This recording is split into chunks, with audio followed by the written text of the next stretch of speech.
Voices of Today presents The Amethyst Box and Other Detective Stories by Katharine Green, narrated by Marty Chris and Jennifer Fournier. The Amethyst Box.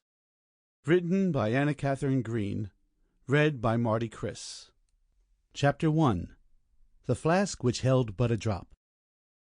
It was the night before the wedding. Though Sinclair and not myself was the happy man, I had my own causes for excitement, and, finding the heat of the billiard-room insupportable, I sought the veranda for a solitary smoke in sight of the ocean and a full moon. I was in a condition of rapturous, if unreasoning, delight. That afternoon a little hand had lingered in mine for just an instant longer than the circumstances of the moment strictly required. And small as the favor may seem to those who do not know Dorothy Camerden, to me, who realized fully both her delicacy and pride, it was a sign that my long, if secret, devotion was about to be rewarded, and that at last I was free to cherish hopes, whose alternative had once bid fair to wreck the happiness of my life.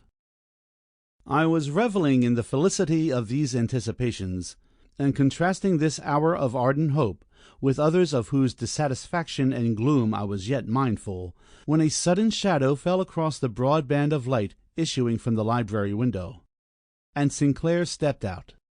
He had the appearance of being disturbed. Very much disturbed, I thought, for a man on the point of marrying the woman for whom he professed to entertain the one profound passion of his life.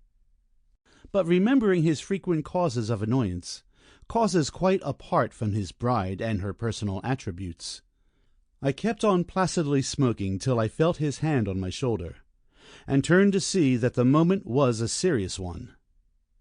"I have something to say to you," he whispered.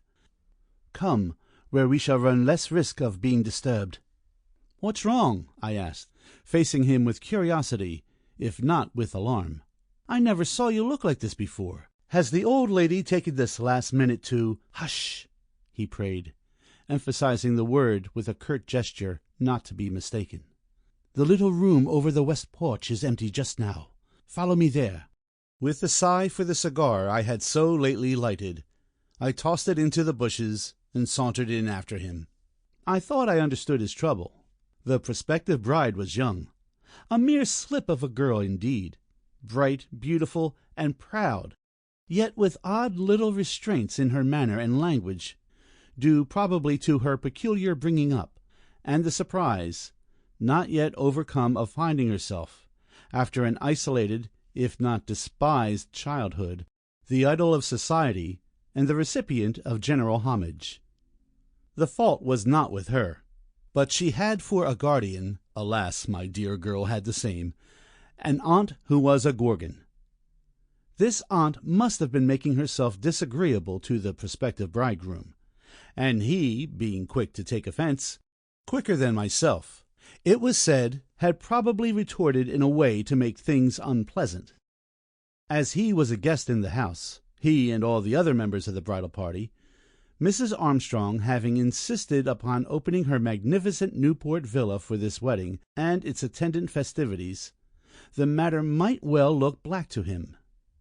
Yet I did not feel disposed to take much interest in it, even though his case might be mine some day, with all its accompanying drawbacks.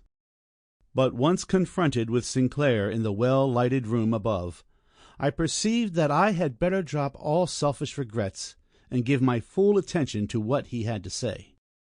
For his eye, which had flashed with an unusual light at dinner, was clouded now, and his manner, when he strove to speak, betrayed a nervousness I had considered foreign to his nature ever since the day I had seen him rein in his horse so calmly on the extreme edge of a precipice, where a fall would have meant certain death, not only to himself, but also to the two riders who unwittingly were pressing closely behind him.